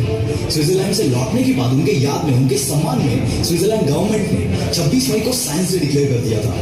दोस्तों आप समझ ही गए होंगे मैं किसके बारे में बात कर रहा हूँ। जी हाँ दोस्तों, आज की इस बिग शॉट सीरीज में हम बात करेंगे हमारे missile man APJ Abdul Kalam जी के बारे में, उनकी लाइफ की जर्नी और ऐसे ही कुछ इंटरेस्टिंग किस्से अपने अंदाज में मैं आज आपके साथ शेयर करूंगा। एपीजे अब्दुल कलाम जी का जन्म तमिलनाडु के रामेश्वरम शहर के एक छोटे से गांव धनुषकोडी में एक बहुत ही गरीब परिवार में हुआ था, जहां उनके पिता एक छोटी सी नाव चलाया करते थे, जिससे उनकी फैमिली को मुश्किल से 2 वक्त की रोटी नसीब होती थी। उनके घर में कोई भी पढ़ा लिखा नहीं था, लेकिन उन्हें बचपन से ही पढ़ाई लिखाई का बहुत शौक था। गरीब होने के बावजूद उनकी फैमिली उन्हें पढ़ाई के लिए पूरी तरह से सपोर्ट करती थी। लेकिन एपीजे अब्दुल कलाम जी हर सुबह स्कूल जाने से पहले न्यूज़पेपर विचार करते थे, ताकि उनकी फैमिली पर उनके पढ़ाई का ज्यादा प्रेशर ना आए। स्कूल में उनके मार्क्स उतने अच्छे नहीं आते थे, लेकिन वो हार्ड वर्किंग स्टूडेंट्स में से ही थे। उनका हमेशा सिर्फ एक फोकस रहता था कि हर दिन कुछ नया सीखा जाए, और इसीलिए वो घंटों घंटों तक पढ़ाई किया करते थे। बचपन से ही वो इंडियन आर्म फोर्सेस के पायलट बनना चाहते थे, इसीलिए उन्होंने अपनी स्कूलिंग खत्म होने के बाद मद्रास इंस्टीट्यूट ऑफ टेक्नोलॉजी के तहत एरोस्पेस इंजीनियरिंग में एडमिशन लिया। ये किस्सा तब का है जब वो मद्रास इंस्टीट्यूट ऑफ टेक्नोलॉजी में पढ़ रहे थे। उस वक्त वो एक सीनियर क्लास कॉलेज के प्रोजेक्ट पर काम कर रहे थे, और उस प्रोजेक्ट के प्रोग्रेस को लेकर कॉलेज के डीन उनसे बहुत गुस्सा हो गए, और उन्होंने एपीजे अब्दुल कलाम से कहा कि अगर 3 दिन में ये प्रोजेक्ट कंप्लीट नहीं हुआ तो मैं तुम्हारी स्कॉलरशिप कैंसिल कर दूंगा। ये बात सुनकर एपीजे बहुत घबरा गए, और उन्होंने दिन रात बैठकर 3 दिन के अंदर उस प्रोजेक्ट को कंप्लीट कर दिया। ये देखकर उनके डीन बहुत खुश हो गए, और उन्होंने एपीजे अब्दुल कलाम जी से कहा कि मैं जानता था तुम्हें वो काबिलियत है, लेकिन मैं ये देखना चाहता था कि तुम में मुश्किल वक्त को सहन करने की क्षमता है या नहीं। कॉलेज खत्म होने के बाद जब एपीजे अब्दुल कलाम जी ने इंडियन आर्म फोर्सेस में फाइटर पायलट के पोस्ट के लिए अप्लाई किया, उस वक्त सिर्फ 8 वैकेंसीज ओपन थी, और बदकिस्मती से उनका 9th नंबर आया, और वो आर्म फोर्सेस के लिए सिलेक्ट नहीं हो पाया। जिसके बाद उन्होंने defence research and development organisation यानी कि डीआरडीओ ज्वाइन की, जहां वो छोटे से होवर्क्राफ्ट डिजाइन किया करते थे। लेकिन वो डीआरडीओ में अपनी जॉब से खुश नहीं थे, क्योंकि उन्हें वहां कुछ नया सीखने नहीं मिल रहा था। तभी उनकी मुलाकात हमारे इसरो के फाउंडर विक्रम साराभाई जी से हुई। उनको एपीजे अब्दुल कलाम जी की मेहनत और हर वक्त कुछ नया सीखने की चाह बहुत पसंद आई, और उसके बाद उनका डीआरडीओ से इसरो में ट्रांसफर हुआ। इसरो में एपीजे अब्दुल कलाम इंडिया के सबसे पहले successful satellite launch SLV-3 Rohini के प्रोजेक्ट डायरेक्टर थे। उसके बाद उन्होंने कई प्रोजेक्ट्स इनिशिएट किए। 1980s में पृथ्वी मिसाइल सक्सेसफुली लॉन्च करने के बाद उन्हें नासा ने जॉब ऑफर करने की कोशिश की, लेकिन उन्होंने उसे ठुकरा दिया। पृथ्वी मिसाइल के सक्सेसफुल लॉन्च के बाद इंडियन कैबिनेट के तहत रिसर्च के लिए 3.88 बिलियन रुपीस के फंड्स अलॉट कर दिए, जिसके बाद एपीजे अब्दुल कलाम जी ने उनकी टीम के साथ मिलकर अग्नि, त्रिशूल, आकाश, नाग जैसे कई बड़े मिसाइल लॉन्च किए। उनके लीडरशिप के अंदर इंडिया को सबसे बड़ी कामयाबी तब मिली जब 1998 में इंडिया ने सीक्रेटली सारे न्यूक्लियर बॉम्ब टेस्ट करके इंडिया को सारी दुनिया के सामने एक न्यूक्लियर पावर घोषित कर दिया, जिसके बाद एपीजे अब्दुल कलाम जी को मिसाइल मैन ऑफ इंडिया के नाम से बुलाया गया। 2002 में एपीजे इंडिया के 11th प्रेसिडेंट बने। अपने प्रेसिडेंशियल टर्म के वक्त जब वो केरला विजिट के लिए गए थे, उस वक्त उन्होंने 2 लोगों को केरला के राजभवन में as a presidential guest invite किया था। वो 2 लोग कोई बड़े सेलिब्रिटी नहीं थे, बल्कि एक चपरासी और एक छोटे से होटल का मालिक था, जिनके साथ उनकी त्रिवेंद्रम में काम करते वक्त दोस्ती हो गई थी। ऐसा ही एक किस्सा 2005 का है, जब उनकी फैमिली राष्ट्रपति भवन में रहने आई थी। लगभग 10 दिन तक उनकी फैमिली के 52 लोग राष्ट्रपति भवन में थे, और उनके जाने के बाद एपीजे अब्दुल कलाम जी ने 3,52,000 अपनी फैमिली के रहने और खाने का खर्चा सरकार को दिया था। जब एक रिपोर्टर ने उनको ये पूछा कि आपने सरकार को पैसा क्यों दिया, तो उन्होंने जवाब देते हुए कहा था कि सरकार मेरे रहने और खाने का पैसा देती है, ना कि मेरे परिवार के। और इसी खुददारी ने पूरी दुनिया को इनसे प्यार करने पर मजबूर कर दिया। उनके पास जायदाद कोई नहीं थी अपनी किताबों के अलावा, पर अपनी कहानी से और अपने कामों से ये मिसाइल मैन पूरी दुनिया की ये मिसाल बन गए।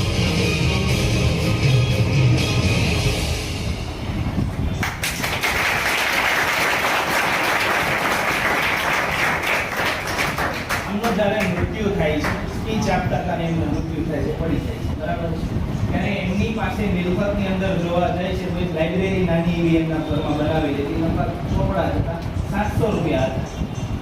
એમની પાસે માત્ર કેટલા રૂપિયા હતા? 700. અને એમને એકવાર ઇન્ટરવ્યુમાં સવાલ પૂછવામાં આવ્યો હતો કે તમે આટલા નાના એવા, અને 4-5 ભાઈઓ પણ હતા, ભણવાની પણ બહુ પ્રોબ્લેમ હતી એને.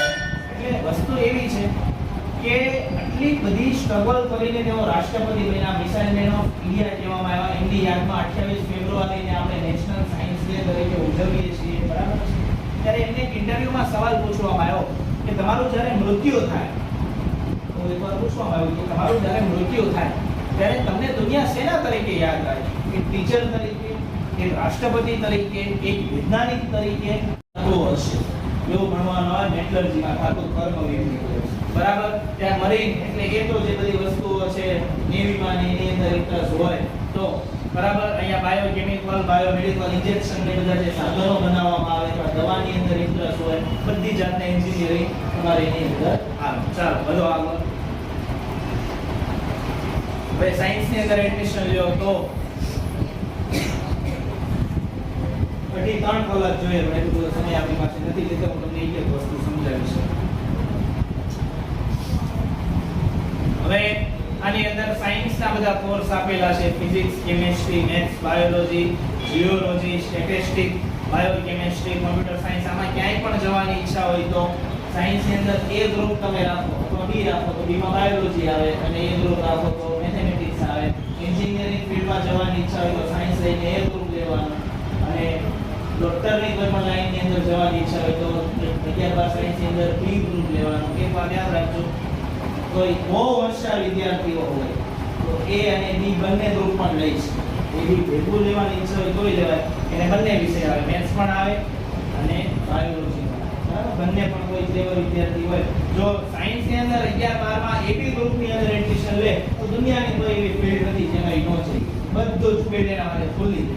કારણ કે સાયન્સ વાળો કોમર્સમાં જઈ શકે, આર્ટ્સમાં જઈ શકે, અને એબી બંને હોય તો એ એન્જિનિયરિંગ લાઈનમાં પણ બધે જઈ શકે, મેડિકલ લાઈનમાં પણ બધે જઈ શકે. એટલે સાયન્સમાં જો એબી ગ્રુપ લે, એ અને બી બંને, તો દુનિયાની કોઈ એવી ફિલ્ડ નથી જ્યાં ઈ ન જઈ શકે, બરાબર? ચાલો આ ફરી એન્જિનિયરિંગની જ વાત આવે છે. આ બી પછીનું છે, પણ બંને વસ્તુ સેમ જ છે. તમે 10મા ધોરણ પછી ડિપ્લોમા કરીને બી કરો કે 12મા ધોરણ પછી બી કરો, એ બંને વસ્તુ આવશે, બરાબર? આમાં જુદા જુદા એન્જિનિયરિંગ છે. ચાલો વધો આગળ. કોમર્સ પછીની જે વાતો છે તે અહીંયા આવશે. એમાં મેનેજમેન્ટ લાઈનમાં જવાની ઈચ્છા હોય, તમારી નીચે માણસો કામ કરે એવી ઈચ્છા હોય તો 11 કોમર્સ કર્યા પછી તમારા સાયન્સ વાળા વિદ્યાર્થીઓ પણ સેવા એડમિશન લે બીબીએ. બીબીએ નો ફૂલ ફોર્મ થાય બેચલર ઓફ બિઝનેસ એડમિનિસ્ટ્રેશન, બરાબર? બીબીએ એમબીએ તમે પૂરું કરો તો તમને 65 થી 70,000 રૂપિયા સેલેરી આરામથી મળે, પણ ભણવાનું બધું ઇંગ્લિશમાં આવે, બરાબર છે? આ વસ્તુ યાદ રાખવાની. 11-12 કર્યા પછી તમે બીબીએ માં એડમિશન લો, બહુ સારું. પણ મેં તમને કીધું એમ કે છે ને, ઇંગ્લિશ વિશે હંમેશા તમારો પાવરફુલ રાખવાનો. એનું રીઝન છે કે કોઈ પણ જગ્યાએ જશો તો હું તમને એક સવાલ પૂછું, મારે આવું ઘણીવાર છોકરા છે ને ફોર્મ ભરે ને તો આને આપી પાસે આવું ફોર્મ એકવાર બાળકોને સ્કૂલમાં કરાવડાવું. ફોર્મ ભરે તેમાં એક શબ્દ લખેલો આવે છે, ઘણીવાર લખ્યો ઓક્યુપેશન શબ્દ લખ્યો હોય, ઓક્યુપેશન. મને જણાવો ઓક્યુપેશન નું ગુજરાત એવું થાય. તમે કોઈ ફોર્મ ભરો છો એવું પૂછે છે ઓક્યુપેશન ઓક્યુપેશન એટલે શું? આવું તમે ફોર્મ ભરશો ત્યારે આવશે, બરાબર છે? આ બેન બોલે છે શું બેન? ઓક્યુપેશન નો અર્થ થાય વ્યવસાય, ધંધો. એવો સવાલ પૂછે ફાધર્સ ઓક્યુપેશન, નથી સમજ પડતી કે પિતાનો વ્યવસાય કયો છે?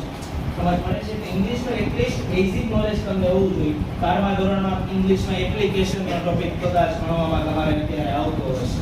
અરજી લખવાની આવે, એની એ સેમ વસ્તુ તમારે તમારી અરજી બનાવવાની છે. જ્યાં પણ જોબ માટે જવું હોય ત્યાં મારા ઘણા બધા વિદ્યાર્થીઓ અત્યારે ડી માર્ટમાં જોબ કરે છે. સરખાણા જવાબના ઓછામાં ઓછા 7 વિદ્યાર્થીઓ ડી માર્ટમાં જોબ કરે છે. મેં એને કીધેલું કે 12મા ધોરણ પછી પોતાનું રિઝ્યુમ બનાવજો. રિઝ્યુમ બોલો કે એપ્લિકેશન બોલો, બંને સેમ જ વસ્તુ છે. એ લોકો ત્યાં નાખ્યા હોય, સામેથી ફોન આવે, 4 કલાક કામ કરવા માટે જાય, 7,000 રૂપિયા સેલેરી આપે છે. એમને ફરીથી 1 પણ રૂપિયો લેવાની જરૂર નથી પડતી. મહેનત તમે જેટલી નાની ઉંમરે શરૂ કરશો એટલા પોતાના જીવનમાં આગળ, બરાબર? એટલે અહીંયા કોમર્સના જે ફિલ્ડ છે. બેંકની અંદર જોબ કરવાની ઈચ્છા હોય તો પણ તમારે કોમર્સ જ લેવું પડે, કારણ કે એકાઉન્ટ જે છે એ જ બેંકની અંદર તમારે જોબ આવશે. બરાબર? ચાલો વધવા. હા, આમનું નામ. ચાલો આપનો એક વિડિયો આવશે, છેલ્લો વિડિયો. अक्सर हम बहुत सारी चीजों को अपने पास लिख कर इसलिए रख लेते हैं ताकि हमें जरूरत पड़ने पर मिल जाए या याद आ जाए, क्योंकि हमारी सोच ही ऐसी हो चुकी है कि हम अपने दिमाग में चीजों को याद नहीं रख सकते। ऐसा भी होता है कि कुछ हमने पढ़ा और याद किया, वो हमेशा हमारे दिमाग में नहीं रहता, हम उसे भूल जाते हैं। इसलिए हम उसको अपने मोबाइल या कंप्यूटर मेमोरी में सेव करके रख लेते हैं। सच्चाई तो ये है कि हमने खुद को टेक्नोलॉजी यानी कंप्यूटर और मोबाइल पर खुद को निर्भर बना लिया है और मान लिया है कि हमें कुछ याद रहे ना रहे, लेकिन कंप्यूटर, मोबाइल और रोबोट को सब कुछ याद रह जाता है। इस तरह हमने टेक्नोलॉजी को अपने दिमाग से ज्यादा ताकतवर मान लिया, लेकिन ऐसा बिल्कुल नहीं है, क्योंकि इन सबको बनाने वाला भी तो इंसानी दिमाग ही है। जिसने इन सबको बनाया है वो भी इंसान ही है, और जो आज इन्हें अपडेट कर रहा है वो भी इंसान ही है। आज हम अपनी वीडियो में इंसानी दिमाग की याददाश्त मजबूत होने की एक मिसाल देने जा रहे हैं और बताएंगे कि किस इंसान ने इस ताकत को पूरी तरह इस्तेमाल करके दुनिया में कंप्यूटर टेक्नोलॉजी और रोबोट से ज्यादा मजबूत साबित कर दिया। वीडियो में आप हमारे साथ लास्ट तक बने रहिए। जी हाँ दोस्तों, हम बात कर रहे हैं हमारे देश भारत के ही महान पुरुष स्वामी विवेकानंद जी की, जिनके बारे में भारत ही नहीं दूसरे देशों के लोग भी जानते हैं और लोग उनकी तेज याददाश्त पर भी हैरान भी होते हैं। विवेकानंद जी के बारे में एक बात बहुत मशहूर है कि वो मोटी से मोटी किताब को भी बहुत जल्दी पढ़ लेते थे और उसको एक एक शब्द करके याद भी कर लेते थे। बात उस वक्त की है जब विवेकानंद जी देश विदेश में घूमने के लिए निकले हुए थे। उनके साथ उनके गुरु भाई भी थे। विवेकानंद जी जिस देश में जाते वहाँ जो भी ग्रंथ उन्हें मिलते थे वो उन्हें बड़ी दिलचस्पी के साथ पढ़ते थे। हर देश में हर जगह जाने के बाद सबसे पहले स्वामी विवेकानंद जी का काम लाइब्रेरी तलाशना था, क्योंकि उनकी किताबों की पूर्ति लाइब्रेरी से ही होती थी। स्वामी विवेकानंद जी लाइब्रेरी से तरह तरह की किताबें लेकर पढ़ते थे और हर जगह कुछ नया ज्ञान सीखने की कोशिश करते थे। एक बार जब विवेकानंद जी एक लाइब्रेरी में पहुंचे तो उन्हें उस लाइब्रेरी की किताबें बहुत पसंद आई। विवेकानंद जी ने उन किताबों को पढ़ने का फैसला किया और कुछ दिन के लिए वहीं ठहर गए। विवेकानंद के गुरु भाई रोज लाइब्रेरी जाते और बहुत सारी इंग्लिश और संस्कृत की नई नई किताबें लेकर विवेकानंद जी के पास आ जाते थे। विवेकानंद जी सारी किताबें अगले दिन तक पढ़ लेते थे और उन्हें गुरु भाई लाइब्रेरी में वापस पहुंचाकर दूसरी किताबें ले आते थे। गुरु भाई के रोज नई किताबें लाने और अगले दिन वापस करने को देखकर लाइब्रेरी का हेड यानी लाइब्रेरियन परेशान हो गया। उसने विवेकानंद के गुरु भाई से झुंझलाहट में कहा कि आप रोज इतनी सारी नई नई किताबें ले जाते हो और उन्हें अगले दिन ही वापस कर जाते हो। ये किताबें क्या आप सिर्फ देखने के लिए ले जाते हो? अगर आपको किताबें देखने का इतना ही शौक है तो मैं आपको सारी किताबें यहीं दिखा देता हूँ। आप रोज रोज किताबों का इतना सारा बोझ उठाने से भी बच जाएंगे। वैसे भी आपका रोज इतनी किताबें ले जाना और अगले दिन वापस करना एक सज्जन व्यक्ति को शोभा नहीं देता। लाइब्रेरियन की ये बातें सुनकर विवेकानंद जी के गुरु भाई ने लाइब्रेरियन को बड़ी गंभीरता से जवाब दिया और कहा कि जैसा आप सोच रहे हैं ऐसा बिल्कुल नहीं है। हमारे गुरु विवेकानंद जी इन सारी किताबों को बड़े ध्यान से पढ़ते हैं और सारी किताबें पढ़ने के बाद ही उन्हें मैं वापस यहाँ लाता हूँ। लाइब्रेरियन इस बात को सुनकर हैरान हो गया और उसने कहा कि अगर आपके गुरु ऐसे हैं तो मैं उनसे एक बार मिलना चाहता हूँ। अगले दिन लाइब्रेरियन ने स्वामी विवेकानंद से मुलाकात की। विवेकानंद जी ने कहा कि आप हैरान ना हो, मैंने आपकी लाइब्रेरी से लाई गई सारी किताबों को न सिर्फ पढ़ा है बल्कि वो सारी किताबें मैं आपको बिना देखे सुना भी सकता हूँ। विवेकानंद जी ने लाइब्रेरी को वापस की गई कुछ किताबें लाइब्रेरियन के हाथ में दी और किताब में मौजूद खास बातों को बिना देखे लाइब्रेरियन को सुना दिया। लाइब्रेरियन हैरत में पड़ गया। फिर लाइब्रेरियन ने उनकी इतनी तेज याददाश्त का रहस्य जानना चाहा। इस पर विवेकानंद जी ने जवाब दिया कि किसी भी चीज को पूरी तरह फोकस करके पढ़ा जाए और उसे थॉटलेस किया जाए तो वो आपके दिमाग की मेमोरी में स्टोर हो जाती है। हमारा दिमाग चीजों को कभी नहीं भूलता, इसके लिए हमें अपने दिमाग की ताकत को समझना जरूरी है। हमें अपने दिमाग की ताकत को समझने के लिए ध्यान और अभ्यास की जरूरत होती है। विवेकानंद जी बहुत ज्यादा ध्यान और अभ्यास किया करते थे। उन्हें जो भी टाइम मिलता वो या तो किताबें पढ़ते थे या फिर ध्यान किया करते थे। विवेकानंद जी के दिमाग के बारे में एक और कहानी बताई जाती है। विवेकानंद जी भारत से अमेरिका जाने वाले पहले योगी थे। वह 1893 ईस्वी में अमेरिका गए। अमेरिका से वापस लौटते हुए विवेकानंद जी एक जर्मन फिलोसोफर के घर गए। जर्मन फिलोसोफर ने विवेकानंद जी की मेहमान नवाजी की और उन्हें वो एक स्टडी रूम में ले गया। वो दोनों आपस में बातें करने लगे। वहीं मेज पर एक 700 पेज की किताब रखी हुई थी। वो फिलोसोफर उस किताब की लगातार तारीफ किए जा रहा था। उसकी इतनी तारीफ सुनकर विवेकानंद जी ने फिलोसोफर से कहा, क्या आप ये मुझे 1 घंटे के लिए दे सकते हैं? मैं भी इस किताब की खासियतों को देखना चाहता हूँ। इस बात को सुनकर वो फिलोसोफर हंसने लगा और कहने लगा, क्या आप इसे 1 घंटे में पढ़ लेंगे? क्योंकि ये किताब जर्मन भाषा में लिखी हुई है, आप तो इस भाषा को जानते तक नहीं। विवेकानंद जी ने कहा कि आप मुझे किताब दें तो सही, उसके बाद ही बताऊंगा कि मैं क्या कर सकता हूँ। उसने किताब उठाकर विवेकानंद जी को पकड़ा दी। विवेकानंद जी ने अपने दोनों हाथों के बीच में किताब पकड़ी और आंखें बंद करके बैठ गए। 1 घंटे बाद वापस किताब फिलोसफर को पकड़ा दी और कहा, आपकी इस किताब में इतना कुछ भी खास नहीं है जितनी आप इसकी तारीफ कर रहे हैं। उसे लगा कि विवेकानंद ने तो घमंड की हद ही कर दी, इनको जर्मन भाषा आती भी नहीं और किताब खोली भी नहीं, फिर भी उसके बारे में ऐसा कमेंट कर रहे हैं। वो नाराज होकर बोला, आप ये क्या बकवास कर रहे हैं? विवेकानंद जी ने कहा कि आप इस किताब के बारे में कुछ भी पूछ लें, मैं सब बताऊंगा। उसने पेज नंबर बोलकर विवेकानंद से पूछा, इस पर क्या लिखा है? विवेकानंद जी ने सब बता दिया और कहा, आप पेज नंबर बोलते चाहिए, मैं आपको उसके बारे में बताता रहूंगा। ये सब देखकर वो फिलोसफर हैरान हो गया और उसने कहा कि आपने तो किताब खोली भी नहीं, ऐसा कैसे हुआ? इस पर विवेकानंद ने जवाब दिया, मेरे गुरु ने मुझे इसी खूबी की वजह से विवेकानंद नाम दिया है। विवेकानंद जिसका मतलब होता है बौद्ध। विवेकानंद का बचपन का नाम नरेंद्र था। विवेकानंद उनके गुरु का दिया हुआ नाम था। विवेकानंद जी गुरु का बहुत आदर किया करते थे और उनके गुरुजी उनसे बहुत ज्यादा प्रेम करते थे और उनकी इसी कला ने उन्हें पूरी दुनिया में वो पहचान दिलाई जो उनके इस दुनिया से जाने के बाद आज भी बरकरार है।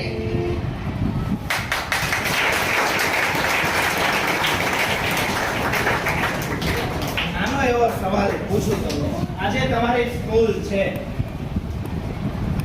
બરાબર? એ કેટલામી વાર બની છે? મને હાથ ઊંચો કરીને આન્સર આપો. તમારી જે સ્કૂલ છે એ કેટલામી વાર બની છે? એક જ વાર બની છે? બોલ ભાઈ, કઈ રીતે? નહીં, એ રીતે. કેટલામી વાર બની છે એ જવાબ આપશે. એક જ વાર બની હશે ને એવું તમારું બધાનું માનવું છે? એક જ વાર બનેલી છે કે 2-3 વાર બનેલી છે? સાંભળો, હમણાં તમારા જવાબને ખોટો પાડો. સાંભળો, આ સ્કૂલ 3જી વાર બનેલી છે. શા માટે? હવે એ સમજાવો. સાંભળો, સૌથી પહેલા આ સ્કૂલ બની હશે અહીંયાના સિવિલ એન્જિનિયરના મનમાં. ક્યાં બની હશે? સિવિલ એન્જિનિયરના મનમાં. પહેલી વાર ત્યાં બની. બીજી વાર તમારી સ્કૂલ ક્યાં બની? પેપર ઉપર, કાગળ ઉપર. ક્યાં બની? કાગળ ઉપર. અને એને બનાવી કેટલામી વાર છે? 3જી વાર. તમારે કંઈ પણ બનવાની ઈચ્છા હોય તો પહેલી વાર ક્યાં બનવું પડે? તમારા મનમાં. પછી એને ક્યાં લાવવું પડે? કાગળમાં. તો દુનિયા સામે જાય. જાય નહીં. કોઈ પણ વસ્તુ કેટલામી વાર બને? 3જી વાર. દુનિયા હંમેશા તમારું શું જોશે? પરિણામ. તમારા પ્રયત્નો ક્યારેય જોશે નહીં. દુનિયા તમારું શું જોશે? પરિણામ. પ્રયત્નો દુનિયા ક્યારેય જોતી? દુનિયા સક્સેસ જોશે, સ્ટોરી નહીં. સમજ પડે હંમેશા. ચાલો, હવે છેલ્લી સ્લાઇડ જશે, પછી તમને હું ટાઈમ આપી દઉં. કોમર્સની વાત આપણે મોસ્ટ ઓફ બધી કરી દીધી. જવાય જવાય.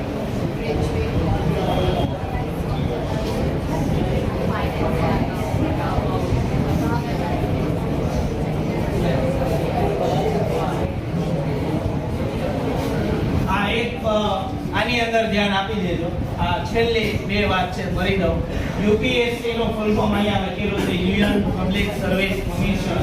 આની અંદર જવાની ઈચ્છા હોય, પોલીસ ની અંદર કે એમાં ક્યાંય પણ જવાની ઈચ્છા હોય તો તમે બધા જાણતા હશો કે અત્યારે જે ક્વોલિફિકેશન છે એ કેટલી માંગે છે? કોલેજ ઉપર આવી ગઈ. તલાટીના હમણાં જ અપડેટ હતા કે પહેલા તલાટીની પરીક્ષા 12મું ધોરણ પાસ કોઈ પણ વિદ્યાર્થી આપી શકતા.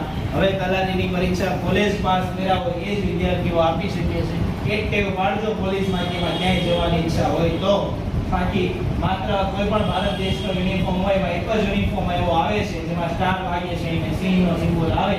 એ બાકી આઈપીએસ કે આઈએએસ કોઈ પણ બનવાની ઈચ્છા હોય અત્યારે તમારે શું ટેવ પાડવી જોઈએ? કોઈ પણ એક્ઝામની અંદર 50% પ્રશ્નો કરંટ અફેરના હોય છે એટલે તમારે બીજો કોઈ થાય કે ન થાય ન્યૂઝપેપર વાંચવાની ટેવ પાડવી જોઈએ.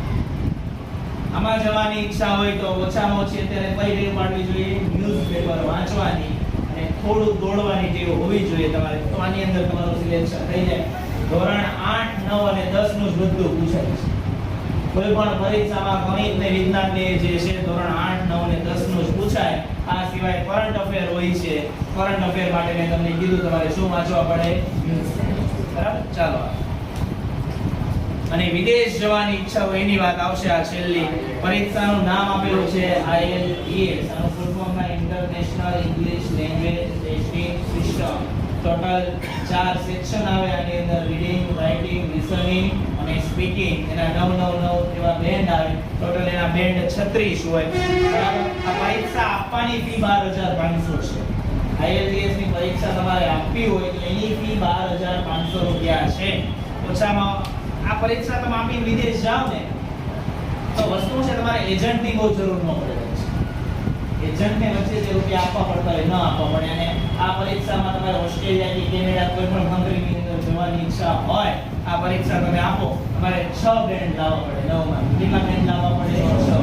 આ પરીક્ષા છે બરાબર. 12,500 અત્યારે એની ફી છે, દર વર્ષે વધતી જાય છે. વિદેશ જવાનો એક ફાયદો અને એક ગેરફાયદો, ત્યાં કમાણી ડોલરમાં થાય. વિદેશની અંદર કમાણી શેમાં થાય? ડોલરમાં. બરાબર. અને ગેરફાયદો એ કે તમારે પરિવારથી દૂર રહેવું. એટલે એ બે વસ્તુ વિચાર્યા પછી વિદેશ જવું કે નહીં એ તમારે વિચારવાનું. ચાલો છેલ્લી સ્લાઇડ જે છે હવે આવશે. એમ કહીએ જવાબ. ચાલો હવે તમને કોઈ પ્રશ્ન હોય તો બોલો. 5 મિનિટ આપું છું ઝડપથી. કોઈ પણ. હા ઝડપથી પૂછો. ચાલો કોઈને કોઈ પણ પ્રશ્ન હોય મારી પાસે, મને ખ્યાલ હશે તો એનો આન્સર આપીશ, અથવા એમ કોઈ જાણીને કહીશ. મોટા ભાગે તમારો પ્રશ્ન મને ખ્યાલ જ હશે. બોલો. જો આ કેવું છે વસ્તુ, તું કપડાની દુકાને જાય ને તો એના મિત્રને પૂછે કેવો લાગુ છું. હવે કપડા તારે પહેરવાના છે કે તારા મિત્રને પહેરવાના છે? તને ગમતા હોય તો લે. અને એક વાત યાદ રાખજો, કપડાની દુકાને જઈને ઓલો બહુ બુદ્ધિશાળી માણસ હોય વેચવા વાળો, તમને ઢીલું પડતું હોય તેમ કે તમે ધોવો એટલે શું થઈ જાય? ટાઈટ. અને તમને ટાઈટ પડતું હોય તેમ કે ધોવો એટલે શું થઈ જાય? ઢીલું. બાકી દુનિયાનો કોઈ એવો કાપડ આવતો નથી જે ઢીલું પણ થાય કે ટાઈટ પણ થાય. પણ એને બોલતા આવડતું હોય તો વેચાય, નહીં તો ન વેચાય. એટલે તમને પ્રશ્ન હોય તો બોલો, કારણ કે તમારી ફી તમે સ્વતંત્ર રીતે ભરો છો. કોઈ પ્રશ્ન હોય અથવા બીજો તમને જે પણ, પછી હવે એવું ન કહેતા સાયકલમાં પંચર પડ્યું તો કેમ રિપેર થાય, એવા સવાલની વાત ઝડપથી. ચાલો કોઈને પ્રશ્ન જ નથી? પ્રશ્ન થાય તો જ એનો જવાબ જીવનમાં મળશે. બાકી આમાં દરેક વિદ્યાર્થીના મનમાં અત્યારે પ્રશ્ન છે. પણ જો આજે તમે ઊભો થઈને નથી બોલી શકતા, હું 9મા ધોરણમાં પહેલી વાર મારી સ્કૂલમાં બોલવા માટે ઊભો થયો તો લિટરલી હું ધ્રુજતો હતો.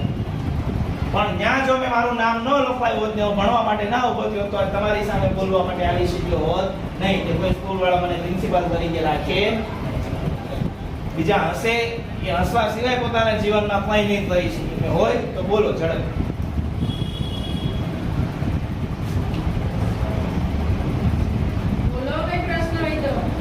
એક વાત બે પ્રશ્ન તો પૂછે વિદ્યાર્થીઓ ક્યાંય પણ કેવું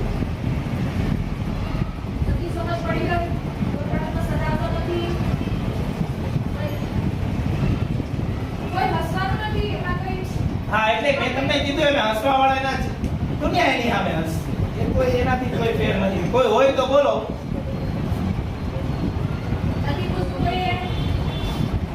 નહીં. ચાલો તો જેમ આપણે પ્રાર્થનાની અંદર એક વિદ્યાર્થી સિલેક્ટ કરેલો એટલે આખો સેમિનાર જોયો તો બધાએ બહુ શાંતિથી અને ધ્યાન દઈને સાંભળ્યું. પણ આ જે ભાઈ છે તું, ચાલો હા, એનું ધ્યાન આજના સેમિનારમાં સૌથી વધારે હતું એટલે એને પણ આપણે ઇનામ આપીને સન્માનિત કરશું. ઝડપથી આવી. પણ તું બોલ, આ જેટલા ટીચરો 3 ને 4 છે, ત્યારે કોની પાસેથી ઇનામ લેવું છે? હું નહીં આપવા. 3 કે 4 ટીચરોમાંથી તું જેનું નામ આપે એના હાથે તને આપવાનું. કેવા? મંગલ સર માટે જોરદાર તાળીઓ પાડો.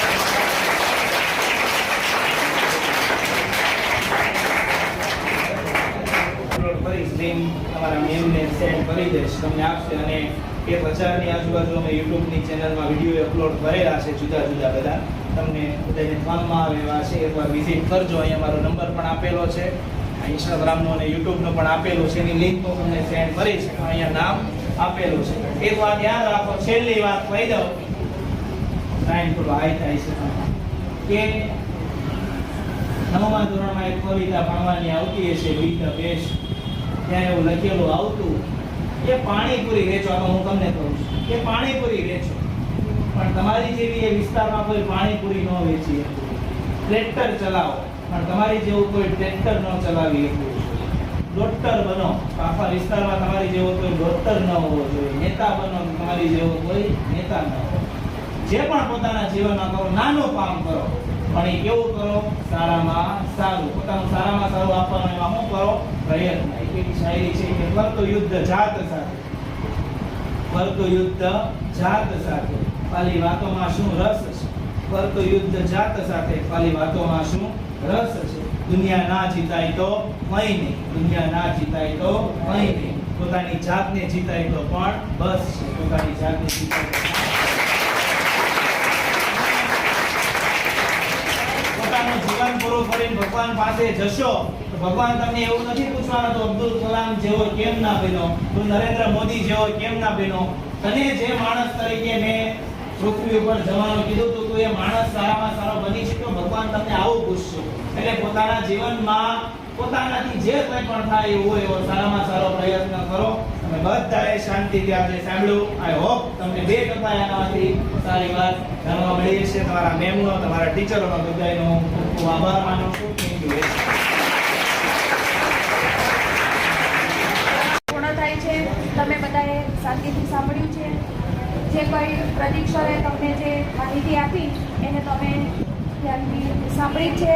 એને તમારે ફોલો કરવાની રહેશે. તમારે શું કરવું, તમારી જે સમસ્યા હતી, તમે ભલે પ્રશ્ન ન કર્યો હોય પણ તમને આંતરિક રીતે તો ખ્યાલ આવી જ ગયો કે હવે મારે શું કરવું જોઈએ, કઈ લાઈન પકડવી જોઈએ, ક્યાં વધારે ધ્યાન આપવું જોઈએ, તમને ખ્યાલ આવી ગયો છે.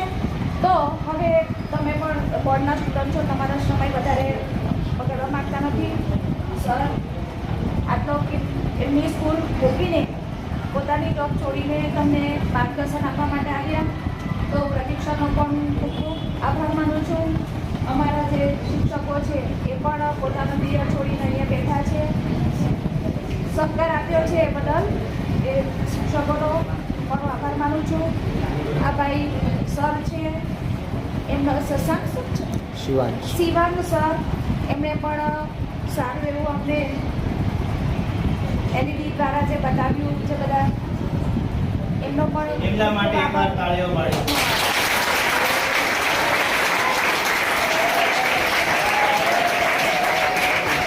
ના, એટલો તો ખરો, તમારા બાળકો તાળીઓ તો વ્યવસ્થિત પાડે છે. ઘણી જગ્યાએ જોઈએ તાળીઓ પાડતા જ નથી આવડતું બાળક. અને બીજું કે તાળી પાડવી એટલે એનો મીનિંગ એવો નથી કે આપણે કોઈને હવે સભામાં એવું કહેવાનું છે કે બેસી જાઓ.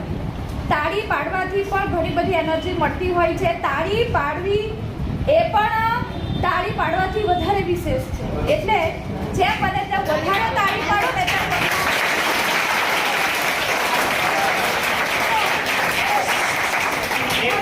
બીજું એ પણ યાદ રાખવાનું, સમય અને સ્થળ જોઈને તાળી પાડવી. બીજી જગ્યાએ તાળી પાડશો કોઈ બાજુ હવે આપણી સંસ્થા દ્વારા પ્રતીક શબ્દે ફૂલ અને ફૂલની પાકડી આ સંસ્થા કંઈક આપવા માંગે છે. તેમનો સહર્ષ સ્વીકાર કરશો પદ્માબેન?